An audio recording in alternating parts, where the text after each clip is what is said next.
Welcome to the Pretty Powerful Podcast, where powerful women are interviewed every week to share real inspiring stories and incredible insight to help women or anyone break the barriers, be a part of innovation, shatter the glass ceiling, and dominate to the top of their sport, industry, or life's mission.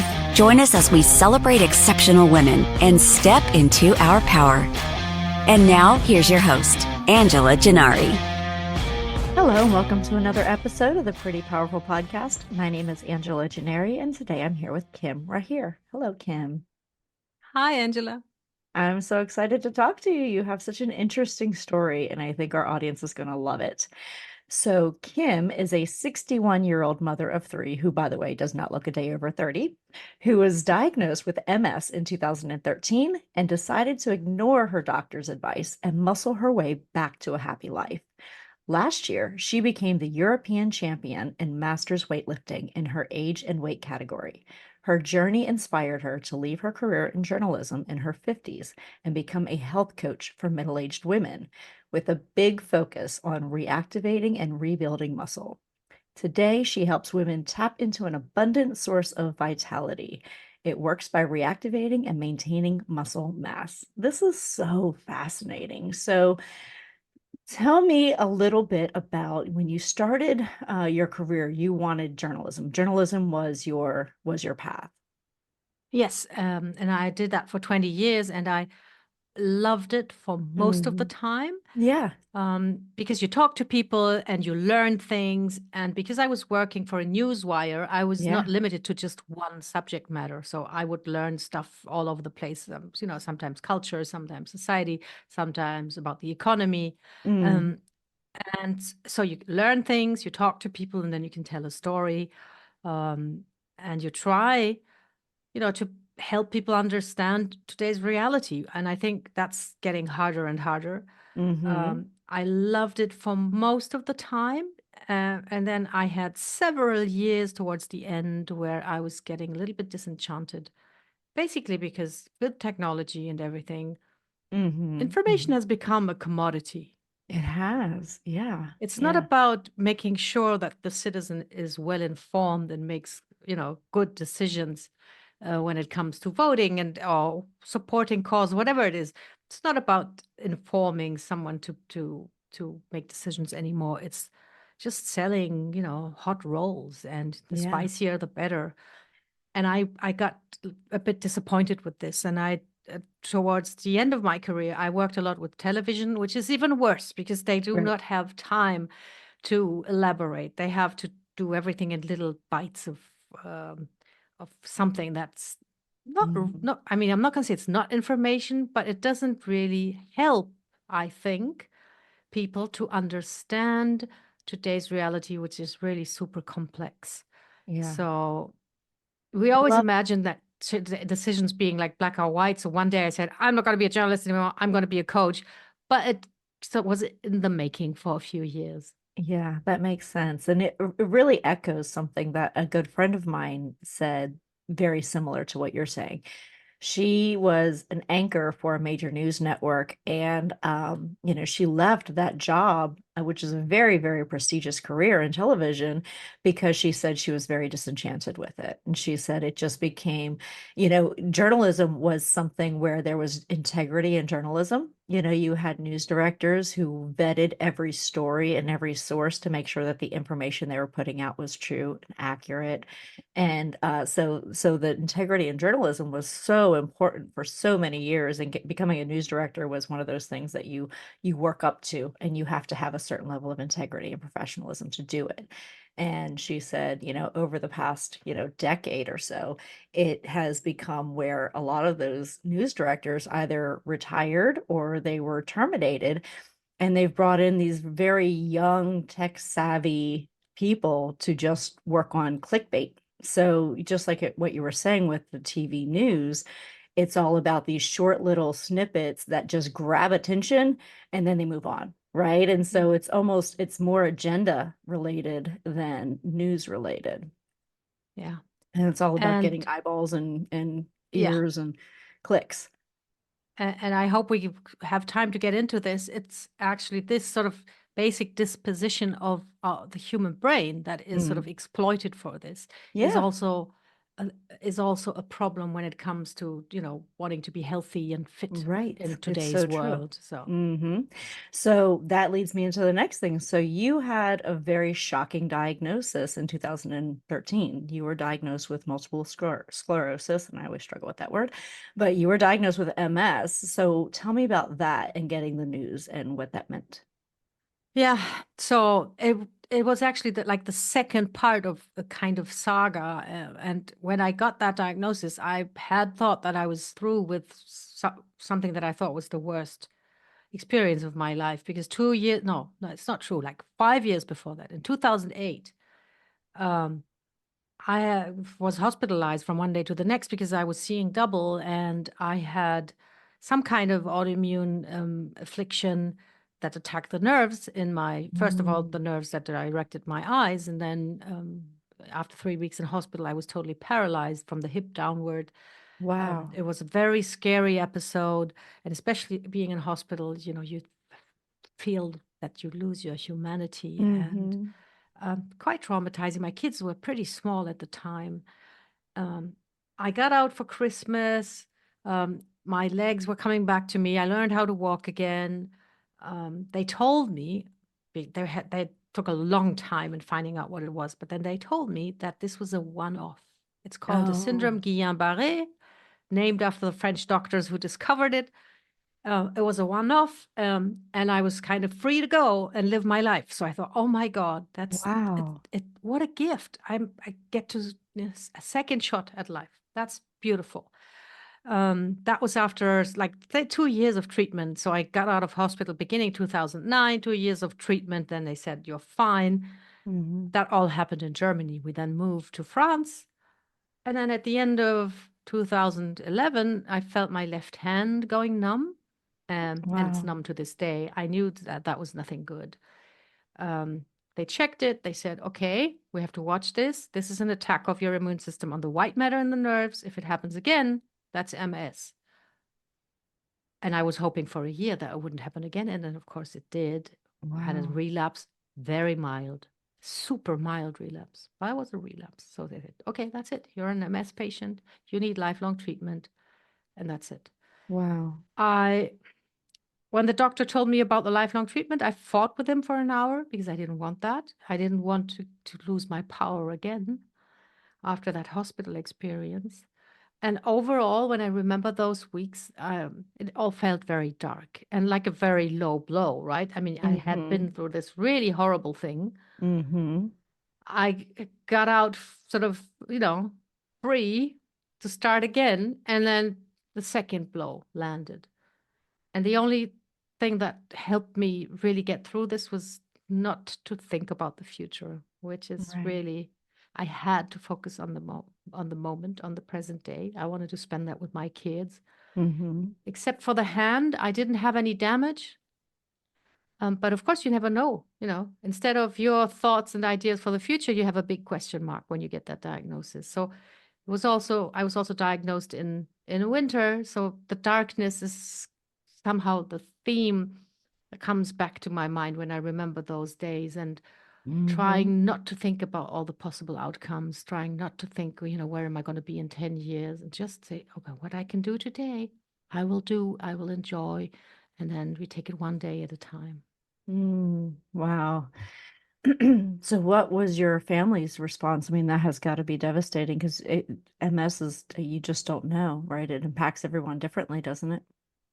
Yeah, my kids were very, very young, so we didn't really explain anything to them. We just, that they had seen me in hospital before, which is heartbreaking. Right. So, and for this relapse, you get treated for a day and you come back home. So I try to make their day to day like as normal as possible. I don't know. I think my oldest was like 13 at the time or something. And my husband, he tried to put on a brave face, not to worry me, not to show how worried he was. And I think that was pretty helpful, actually. You might think that, you need to be honest, you need to be open, and yes, you can share all kinds of thoughts, but if you show this this being worried sick, I think that would have weighed on me.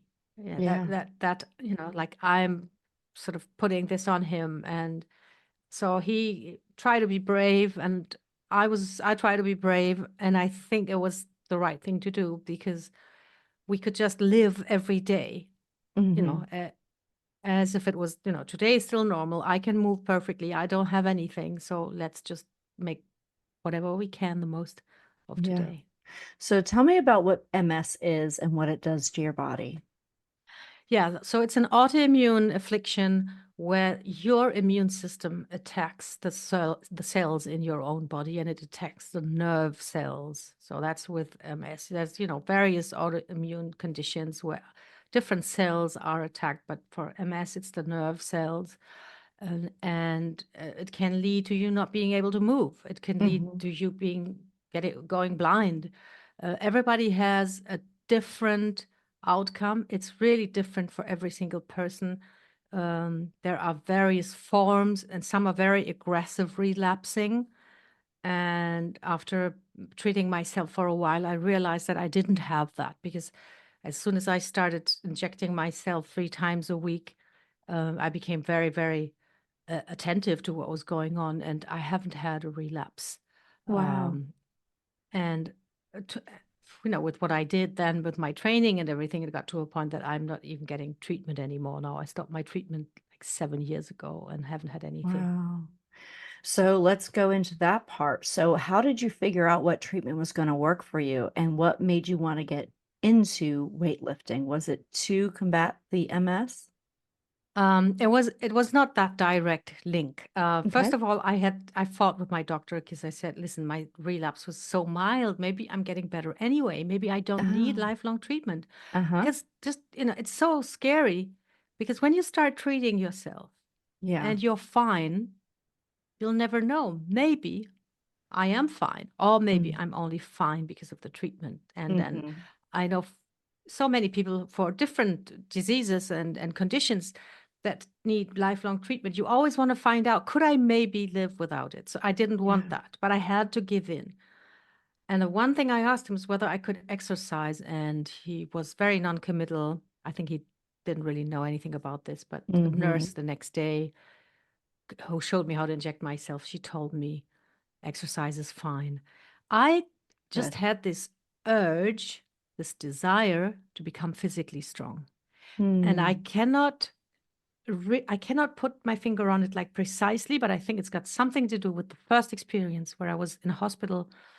In hospital you have no power at all. I Mm-hmm. mean, even if you can walk, Yeah. you don't decide who's in your room.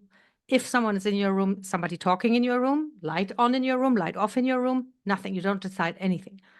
And I couldn't even walk to the toilet or to the shower. And I Mm. think this powerlessness somehow left me with this desire to become really strong, to feel in control again, Mm-hmm. and maybe also a desire to be able to trust my body, to Right. be able to rely on my body, because autoimmune diseases, if they do feel a bit like a betrayal, right? Mm-hmm. What's your body doing? Why is it doing that? Why is it making this stupid mistake of attacking itself? And I think that was a bit what drove me, and I armed myself with a book, and started lifting in the gym, getting stronger. Wow. S- Excuse me. So how long did it take you lifting to be able to get to the point where you knew you could compete? Oh, that's an interesting question. So because I sort of changed sports on the way, and Mm-hmm. that's something that's not very well known. So I started with what is called powerlifting. It's Okay. the traditional lifts like deadlifts and bench presses and squats and all these things. I From the beginning, I always used what we call compound movements. So Okay. no bodybuilding style 5,000 bicep curls just to work on one tiny muscle and force it into a certain shape. But compound Mm. movements are the ones where you use the entire body, because that makes you strong for life. Okay. Because in So life, does that mean like using your core to help you lift? Like what does that look like, compound movements? Yes, it's for example, let's take a deadlift. It's a lift Mm-hmm. where you have the barbell on the floor and you have to lift it up from the floor until it's like hip height. Okay.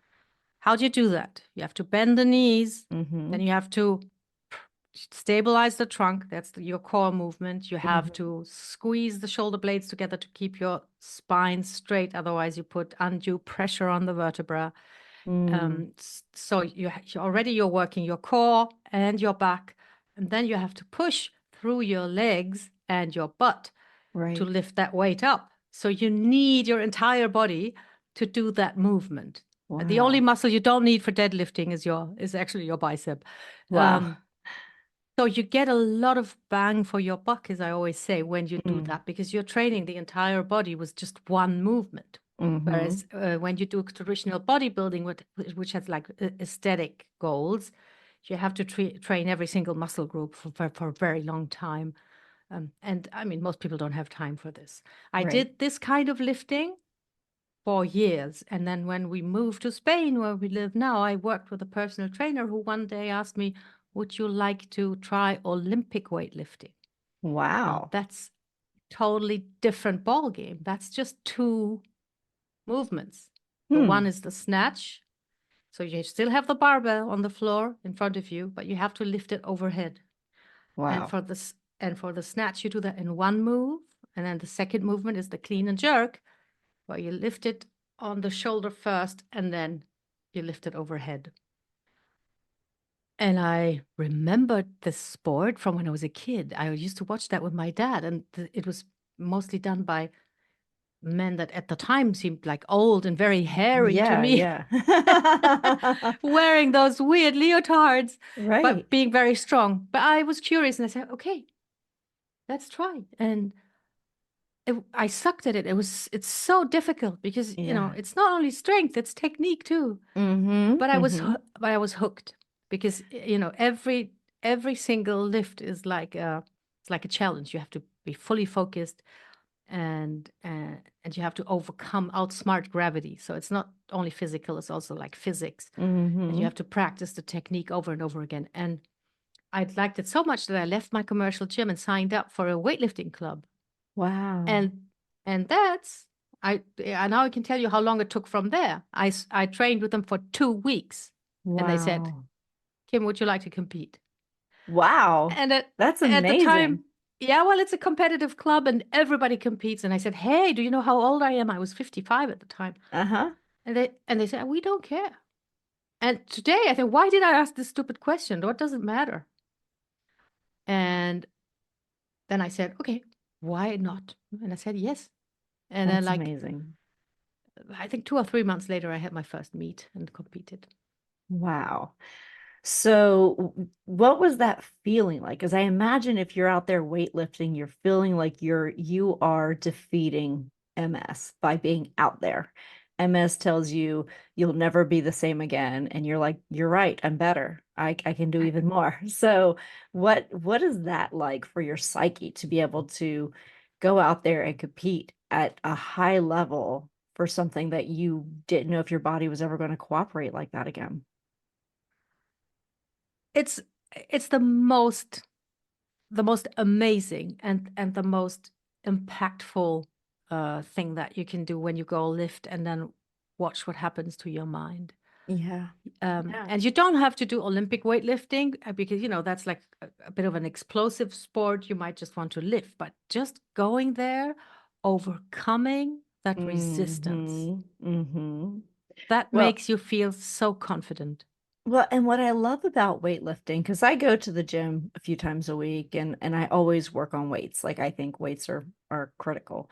And people are always like, no, you got to go do cardio. Cardio is where it's at. But I really prefer weightlifting. And the reason I prefer weightlifting is because I feel like my muscles feel like they've done something. I'm not just tired, I'm strong. And I think strong is where I want to be. I don't want to be, it's great that people can do cardio for long periods of time. I don't find any joy in that. I want to be strong. And so the strength makes me feel like I've done something. Yes, absolutely. And I always used to say, I think it's because when you lift weights, overcome resistance. So you Mm-hmm. actually you create neural paths in your brain. And when Mm-hmm. you encounter resistance in other parts of your life, your Yes. brain remembers, oh, resistance. We have overcome that before, so we Mm-hmm. can overcome this one too. And I think that's how it works for, you becoming more resilient and improving your mental health. And now we have tons and tons of studies, all symptoms of mental health improve with strength training. And Absolutely. it's not only because you feel good and you think, oh, I've done this, but there's actually physical things going on with neural pathways. Um, and then certain byproducts of the physical exertion, they actually help your brain grow new neurons and stuff. It's absolutely amazing, for your mind and your mental health. It's really something you want to do, let alone like bone density and stuff like this. We all know this, but Right. even for your mind, it's the thing to do. Well, and even like for women particularly, I think so many women shy away from doing any sort of weight training because they think they're going to become bulky and, look like a man. And that's that our bodies aren't like that. It's not, doesn't work that way. But it's so important to do weight training for, like you said, bone density. As our bones start to weaken as we get older and our muscles start to atrophy a little bit, you have to keep that up. And by keeping, strong muscles around those bones, that you're protecting yourself, you're, avoiding more injury, you are creating a better lifestyle for yourself. Yes, and about this, it's going to make you look bulky. No, it won't. But Mm-mm. you can even ask another question. If there's something that you can do, an intervention that you can practice for your health, for your longevity, and for your happiness, why would you ask first the question, how is this going to make me look? Why Mm-hmm. not ask, how is this going to make me feel? Why is that Absolutely. not the first question? Yes. It Yeah. should be. Mm-hmm. And there's so much evidence now. I mean, muscle mass and the quality of your muscle is directly related to longevity and to Yes. cognitive health, to everything. And I always say, even if you don't want to look into studies and you find all this very sort of confusing or difficult, I think the stronger you are, the better your quality of life is in all aspects. In all aspects. You just want to do this to have more fun in life. Yeah, absolutely. So when you're weight training at such a high level like you are, how does your diet need to support what you're doing physically?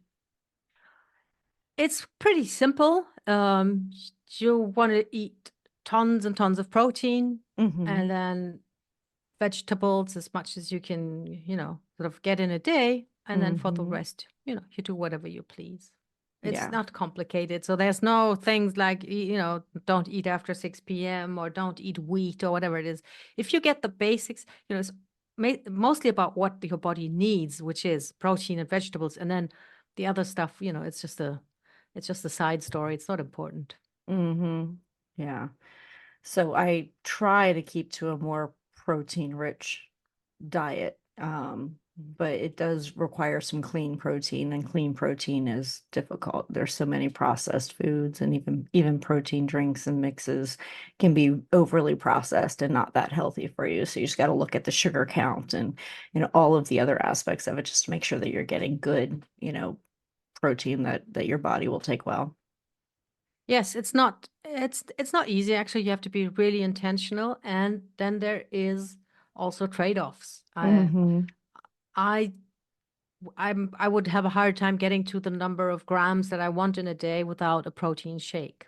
But Right. then I take a protein shake that is just whey because there's Hmm. so much out there. Just as you said, there's so many people jump on this wagon and think, oh, take this shake. And you look at it and there's tons of stuff in it and just a little bit of protein, all Yeah. kinds of supplements and even if they put vitamins and stuff, you don't want that. You just want the pure protein and then your vitamins you get mostly with your fruits and vegetables and make sure everybody when you go out there and buy a protein shake, make sure it's just protein and no other stuff in there. You don't need that. Yeah. Agreed. So, when you start going into the weight training, how do you start building up your muscle mass? Like, what is the safest way to start doing weight training and bodybuilding? Um, that really totally depends on where you're at. It depends on your status. Mm-hmm. So with my clients, when they come to me, I first assess them very thoroughly just to find out how strong they are, how mobile they are, how flexible they are, how they move. Balance is a big deal also for women who are not 20 anymore. And then you need to start from where you are at. So, like if you've never done anything in your life, you want to start with body weight exercises, and even those you want to make them very, very easy and simple. So I'm going to give you my favorite example is the wall push-up, Oh, yeah. where you position yourself in a push-up position against the wall, and you start just working, the arms, the shoulders, the elbows, the wrists, sort of getting them used to the movement. And then Mm-hmm. over time, so you can do a lot of those, and your body and your muscles know what you're doing. You take it down, but you always keep the entire body. You don't do knee push-ups. You just take it down because Okay. you want to benefit from this exercise as a whole body exercise. So over time, you will get stronger. And I've had clients who went from a wall push-up to a full push-up on the floor in 3 months. Wow. If you practice, your body will learn. Your body is a very adaptive machine. Mm-hmm. But that's where you want to start. And that's really crucial because there are many programs out there and they're all very good, but you can never be sure if they're good for you where you are at right now. So ideally, you want someone to assess you and give you an idea where you can start. If you're a total beginner, start with body weight exercises. If you're reasonably strong, you want to go into those complex compound movements like deadlifting, squatting, maybe a bit Mm-hmm. of bench pressing, but I prefer a push-up because it really requires the whole body to cooperate. Mm-hmm. And then you take it from there. Oh, very nice. So, what obstacles did you have to overcome? I mean, obviously, besides having MS and that being a massive, thing to overcome, when you're starting out going into coaching from journalism, tell me about what kind of obstacles you've had to overcome over that time period. Yeah. So, I mean, it's a pretty heavy career change, right? Yeah. And, building your own business, and then also working online. Mm-hmm. It's a learning curve. I can tell you that. Yeah. So I think looking back, the biggest obstacles are mostly always, I mean, I've always had coaches and mentors because I believe in coaching and Mm-hmm. mentorship. But I think the biggest obstacles are often your assumptions or your expectations. When you think, okay, this probably works like this, and you stick with this idea because it's yours and it's dear to you, that you keep following that path. And for some things that I had to learn, it took a long time until I realized that, it was just my assumption. Nobody had ever told me this. Nobody probably had ever done this. So, for example, I remember when I was taught how to market on social media, when I put out a post, Yeah. I was convinced that, everybody in my friends list, would read it. Yeah. So Yeah. I could never say the same thing again the next day Right. or a week after, which Mm-hmm. is, you're sort of transferring your assumptions from the real world to the social media world, things like this. Also, big obstacle actually is overcoming cultural barriers. When I set out, I wanted to like help women, teach women to build muscle and become strong. Mm-hmm. Uh, and when I started that, I mean, now everybody's caught up. And when I started, that wasn't a thing really yet. So after various business coaches and stuff, they told me, no, you have to go the weight loss route. You have to Mm. you have to market weight loss, and then that's what women want, and it's fine. Mm. I don't have a problem with that, and that's actually like a side effect of what we do. You're going to lose weight Right. if you become stronger, of course, because your metabolism shoots up, and you're going to Mm-hmm. eat better and move more overall. Um, but I didn't enjoy the idea so much that you had to stick with this, image that women want to lose weight and that women want to become sort of smaller and tinier and less and shrink and I don't know what. I Mm-hmm. wanted, to tell women to take their space and to become strong and assertive and that's something where you have to stick with your own values, but also understand what other people sort of hear. Yeah. Like 7 years ago, when I started, when I said, you need to build muscle, everybody would probably still think, oh my God, she wants me to look like Arnold Schwarzenegger. Right, exactly. That has changed. So, Yeah, but I think it has. Well, I think you see so many more female athletes in the news and on TV, and I think that has tremendously helped because strong is the new pretty. You want to be strong. You don't just want to have, be a size 0. You want to be strong. And I think that has become more attractive to people now because they know strong equates to health and you want to appear healthy. And I think that's been a big transition that we've come through over the past decade. yeah, that's really good. And then I think so too. with the mental health improvements, with the happiness that you can actually create with your Yes. strength and the quality of Hmm. life, because you'll be happy, because you'll have a great quality of life, you'll be more attractive. Hmm. Exactly. Because it's not limited to, the way you do your hair or, with the way you dress. It's also, what you radiate. And when you're a happy person, then I think you're attractive. I agree. Well, and then there's so many good benefits like endorphins and dopamine and all the things that make you happy and give you that vibrancy come from working out. So, when you're building muscle and you're proud of your progress, you can lift 10 more pounds today than you could last week. That's a huge improvement and it's a big ego boost and it just makes you feel proud of what you've accomplished. Yes, absolutely. It's really great. And I also love the simplicity of it. Mm-hmm. And it's actually doable for anybody because you can, most of my clients work out at home, Yeah. many without any equipment. So anybody can do it. It's not, you don't have to live in a certain place or know certain people or own a certain equipment. Everybody Yeah. can do it. And it's And so simple and so effective. And that's what I love about it. Well, and I think we learned that during COVID because when you couldn't go to the gym and you couldn't go work out with a trainer and you were limited to being inside your house, you saw more and more people posting videos of them working out at home Yes. and going out for runs and doing body weight exercises where they're, using their own body weight as the resistance. And so I think people became much more creative when it came to their personal well-being. And I think that actually gave us a little bit of a boost. Yes, I think so too. It was obvious that, and I mean, even in the workplace, it was obvious also that you could Hmm. work from home. We learned a lot. You can work Yeah. from home, train at home. So, Absolutely. And there's no age limit, right? So, I mean, you started getting into this fitness journey at what age? well, I was diagnosed with DMS when I was 50. So, Yep. and I started weightlifting, Olympic weightlifting when I was 55. Wow, that's amazing. Well, good for you. I think that that's just amazing. And I think that's really inspirational for so many people who feel like, the forces are working against them, age is working against them. And, it's not true at all. You can decide to take your life back and take your body back at any point.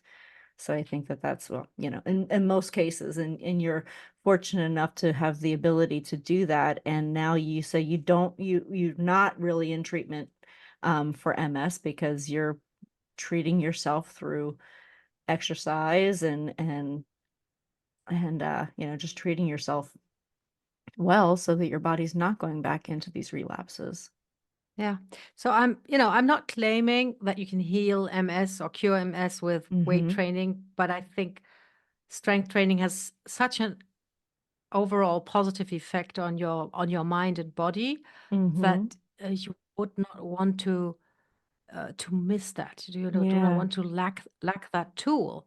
And I know that for some people it feels like there's really nothing that can be Mm-hmm. done, and it's so hopeless. Um, and I know how that feels because I was in that situation. But when you sort of dial it back to this moment where you're at now, then, what can I do now? There's always Mm-hmm. something, even the Always. smallest of things. And if you start doing that, you are creating momentum. Absolutely. So what advice would you give to your 18-year-old self? Ah, I would tell myself, don't believe everything that you think. Ah, that's good.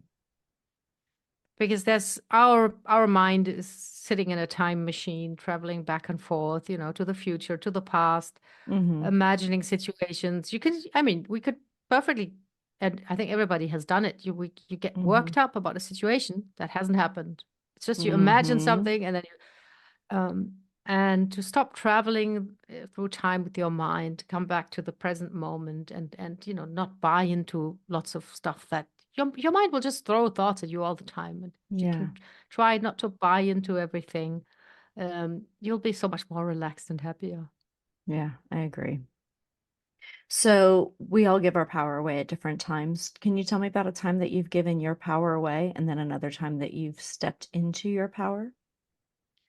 That's a good one, and it's giving power away, especially for women, is such a big thing. And Mm-hmm. it's something that I find in my work with my clients all the time, that sometimes it's not a matter of motivation or willingness or ability. Sometimes it's really literally a matter of power. And Mm-hmm.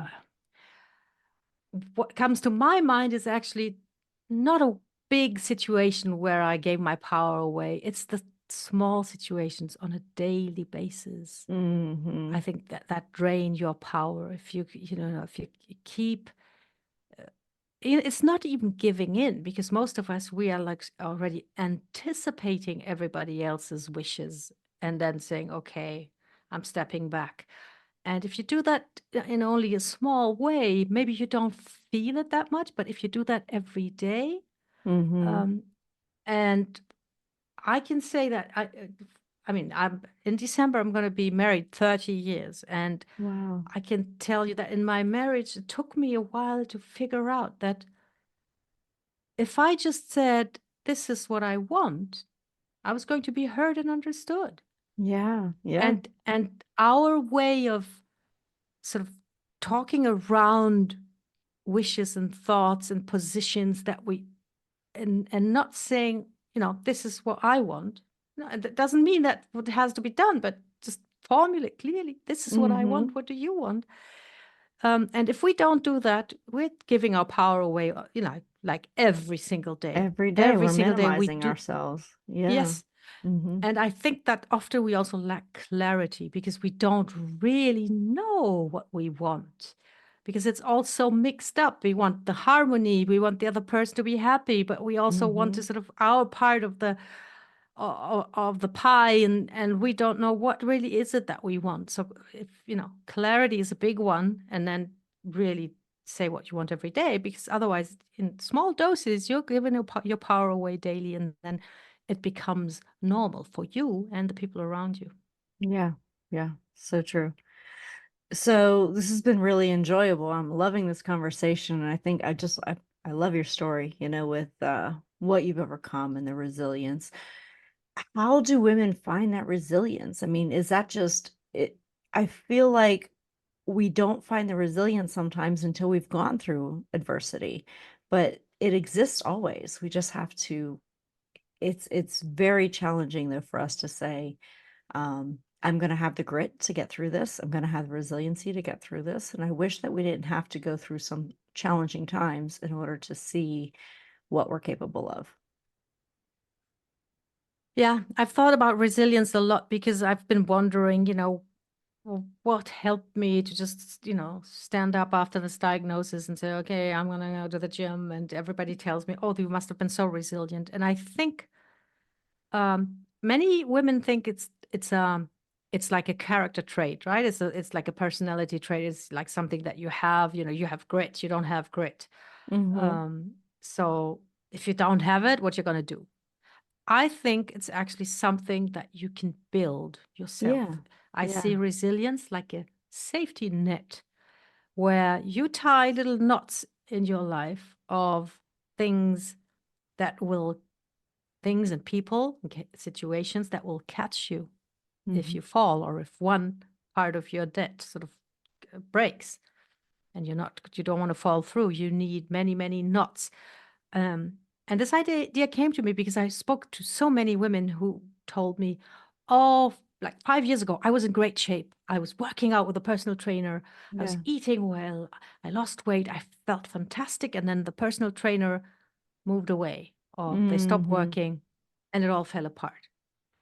So how can you have only this one point of support in your safety net, that then falls away and then you drop to the ground?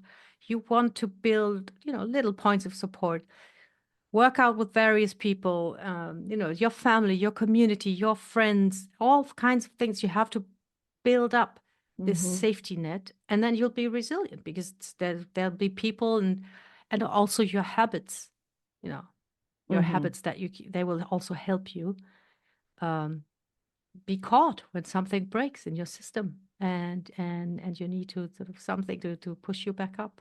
Yeah.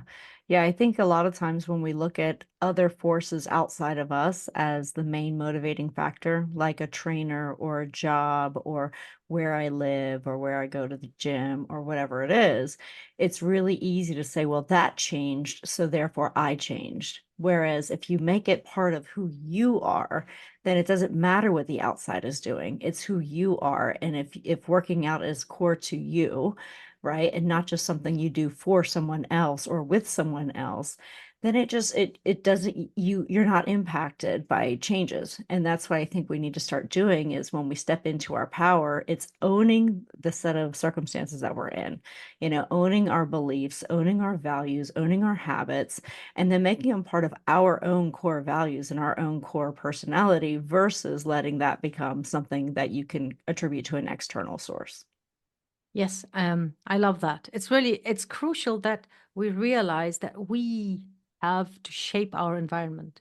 Mm-hmm. It plays such a big role. And just imagine all these January 1st resolutions that are coming up again, where Mm-hmm. everybody's going to say, Oh, yeah. um, I'm going to do this, I'm going to do that, I'm going to be Mm-hmm. that person, thinking they're going to work on themselves. Right. But if you do not work on your environment at the same time, at Mm-hmm. least as much as you work on yourself, then you don't Mm-hmm. stand a chance, because Yeah. life today is set up for us to be, sedentary, unhealthy, I don't know, overweight. It's all Yeah. sort of conspiring against our health.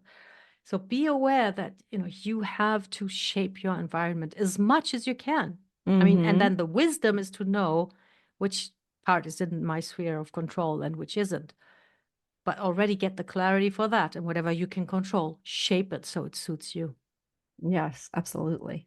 So, Kim, I've really enjoyed this conversation. This has been a lot of fun, but I just have one more question for you. And what is it that you wish more people knew?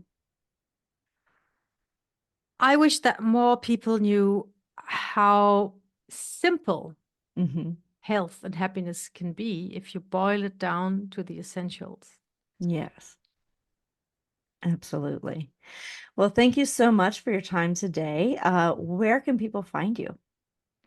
The best way is to go to kimrahir.com, which is my website. And on there, I have a free assessment that you can take, a health Oh, and strength beautiful. assessment. So you know where you're at. If you want to start getting stronger and start a fitness Mm-hmm. journey, you get like a nice snapshot of your situation, of your skill, experience, your quality of life at the moment. And then from there, I will give you some pointers and some tips, so you can start gently, like appropriately for you, not get hurt, not get bored. Mm-hmm. Um, and then you can find me with my name, Kim Rahir, on social media, where I also share a bit of my weightlifting adventures, and always advice and thoughts on health and happiness. Beautiful.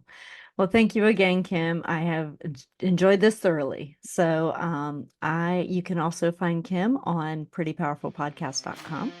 We look forward to seeing you next time. Have a great day, everybody. Bye-bye. Thank you for joining our guests on the Pretty Powerful Podcast.